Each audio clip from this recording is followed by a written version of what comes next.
Hello everyone, this is Jasit here. I am a performance architect working on IT industry from last 12.5 years.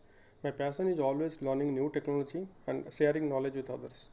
This is a small video where I am just going to educate people on what performance testing or performance engineering actually is and how it helps to deliver like robust, smooth, faster and well-performing applications. When I am referring to applications, it means a website or a mobile application or a desktop application or any of the microservices that those were hosted in the cloud. So in this video I am going to discuss why performance testing or performance engineering is really required, what is performance testing, what is performance engineering life cycle, tools those are involved in performance testing, different monitoring tools that we basically used, and those are the part of our performance engineering. Then what is application tuning, what we exactly do in the application tuning perspective, and currently like there are a lot of open source tools are there, and now if you want to run the performance scripts or do the performance executions, how we can design different type of frameworks. So these things we'll cover in very short video, and let us continue. Video will just discuss why performance testing or performance engineering is really required.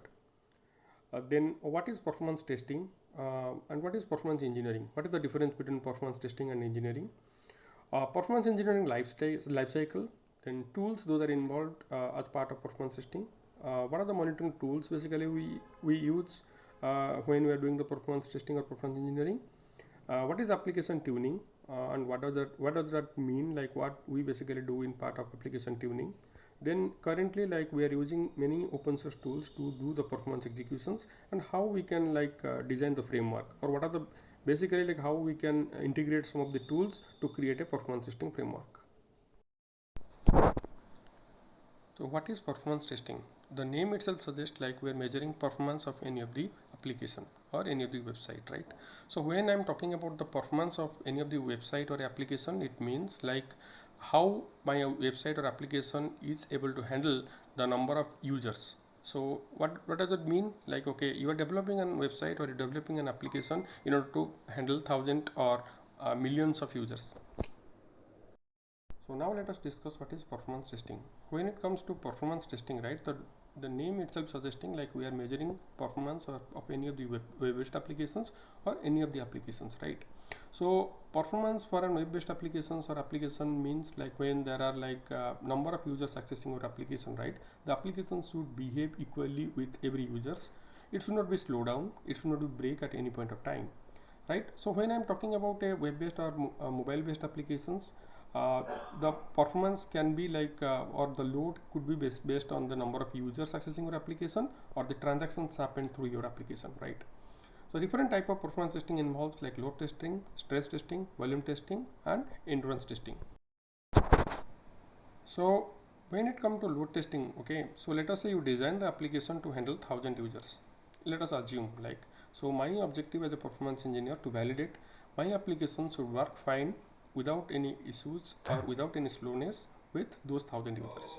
Then when it comes to stress testing, right, my objective, let us say you design your application for 1000 users. So what I'll do, I'll try to like increase the load 1x, 2x or 3x, like 1000 users if your application can handle.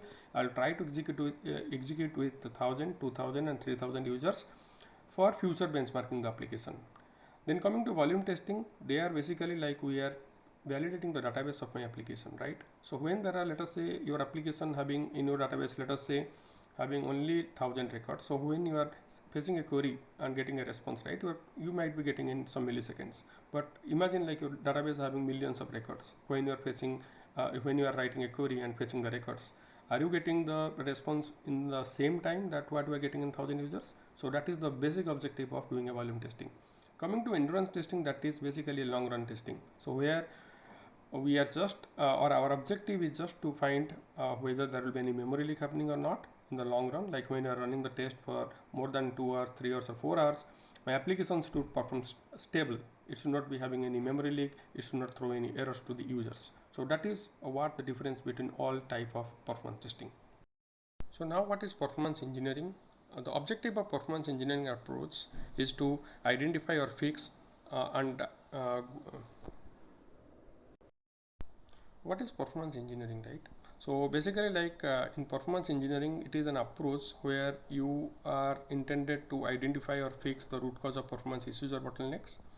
Then once you find the performance issues or bottlenecks, the next thing would be fine tune the application, web server or database servers to fix those things so that your everything should run very smooth and faster way. So we are here tuning each and every tier of the application. It could be a your web server, it could be your application server, it could be your database server. So again, as a performance engineer, we need to benchmark the cloud-based applications. We can benchmark the applications, we can do the pod sizing, we can do the capacity planning for any of the cloud-based applications. The final outcome of engineering effort is the application should run smoothly. There should be no business impact. Like let us say you have a website, okay, and now let us say your website is breaking each and every time when the user load is increasing. Then what will happen at the end result? The users will be leave your website and they will go and buy the products from other sites, right? So that impact should not happen. You should be make sure as a performance engineer so that no customer should leave your application. And you have to tune your infrastructure so that your company will get huge savings on infrastructures. So what are the performance engineering life cycle or stages, right? The first would be workload designing, which is called as a planning stage, where we just captured all the basic requirements from the client. So based on the SLA, like the service level agreements, the response time, the transactions happening to their applications, like the peak and the average transactions happening in their applications, and we are preparing a workload. Then the second page will be the scripting. We need to find out what type of application it is, what is the protocol they are using. We need to do the POC of the tool, identify which tools will be best to do the scripting part. Then that will be completed, that is called as the scripting part.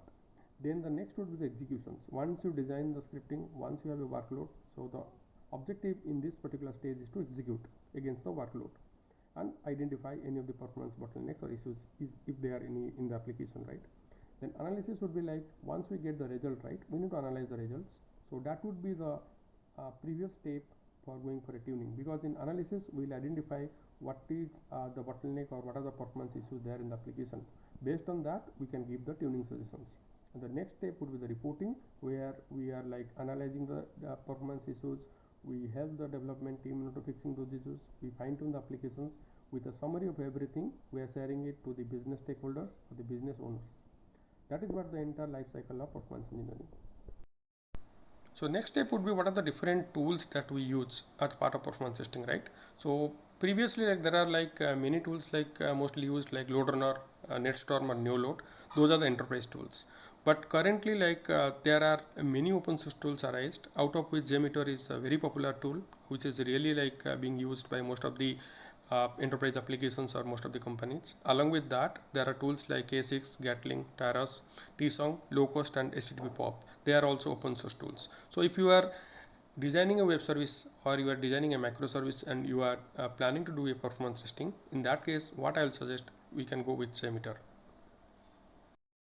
So now what are the different monitoring tools and why we need to use it? So let us say you design a script, you executed the test, right?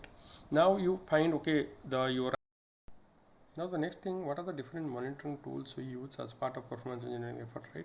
So when it comes to monitoring tool, why we are using monitoring tools, right? That is for the next level of analysis, or that is the next level of tuning your applications, right? Let us say you run some test, you identify some bottlenecks or performance issues, right? Then how you will analyze it? So the monitoring tools really helps us to analyzing in a very deeper level. So for the APM tools, like application performance management tools, we use Dynatrace, AppDynamics, Wiley, and there basically we can do very high level of tuning or analysis. Like we can go to the pure path and there we can find the code level or your method level tuning. So means it will be directly tell you which method or which line of the code causing the issue to slow your application performance. Then coming to infrastructure monitoring, right? So there are a lot of tools are used, Nagios, Grafana, Pinpoint, Datadog, SolarWinds, Javix. So these are the basic tools which will be always monitor your resources, means CPU, memory, disk, network, those kind of things in your infrastructure or where your servers being hosted. Then coming to database also, we use multiple monitoring tools. So it might be Foglight, SQL Power Tools, Redgate SQL Mentors, and Spiceworks. So there are many other tools are also available, but really the monitoring tools helps to identify the root cause of any of the performance bottlenecks. So what we do basically in performance tuning for application tuning perspective. So here basically our objective is to identify the performance bottlenecks or performance issues which is causing the slowness, and finding the root cause and sending it to the development team and fixing those things. So the root cause of the bottleneck could be with any of the layers. It could be with the application server, it could be the web server, it could be with the database server, or it could be a code level issue or a network level issue, right? So this is the stage where we have to identify the root cause, help the development team fixing those things. And if there will be any like less infra resources there in your application, right, that also we need to point out here, and we need to identify what to increase, or if infra is more, what all the things to decrease. It can be like your CPU, it can be memory, it can be disk, or it can be few of the JVM arguments, or it can be your GC, means garbage collection policies.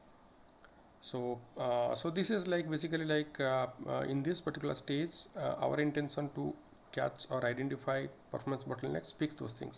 Performance bottlenecks can be a memory leak, it could be a garbage collection, it could be a threads lock block or contention issues, it could be a missing index, or it could be very slow queries in your database. So overall this particular stage or in the tuning, we are like identifying all the issues that is arises because of performance or load to your application, and fixing those things and making a very robust and smooth application.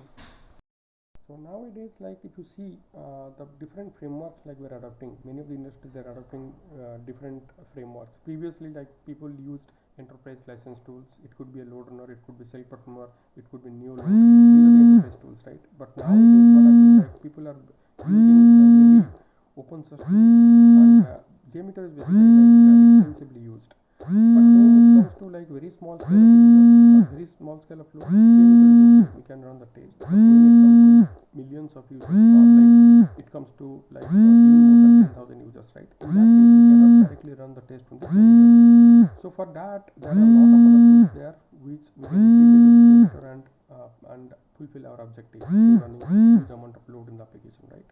So for that, actually, like nowadays we are running with different frameworks, which could be running the JMeter script through Jenkins and Git. Means we can keep our script or data files in the Git, and then running creating a job in Jenkins and triggering the test from there, adding some nodes in the Jenkins lib. Then we can run the test with a distributed fashion, like where we can create one master and n number of slaves and run the test. And that test, like we can use docker like containers, where one would be the master container and there will be n number of slave containers. Whenever you want to run the test, you can create those containers, and once the test will be finished, then you can destroy the containers. So that is the reason, like as we are going to use extensively JMeter, we need to key focus on framework, how we can design framework by integrating multiple open source tools, and along with running the test in a very smooth or like easiest way, as well as like seeing the live results, and also removing or like removing those containers from here running the test, right, and freeing all the resources or your virtual machines, so that like there will be no constraint to the resource availability anytime. Hi all, thanks for watching this. From the next video, I will like go deep to each and every topic that I cover, so that it will be really interesting, and people who want to start their career as a performance tester or engineer, they can get benefited. Thank you again for watching this.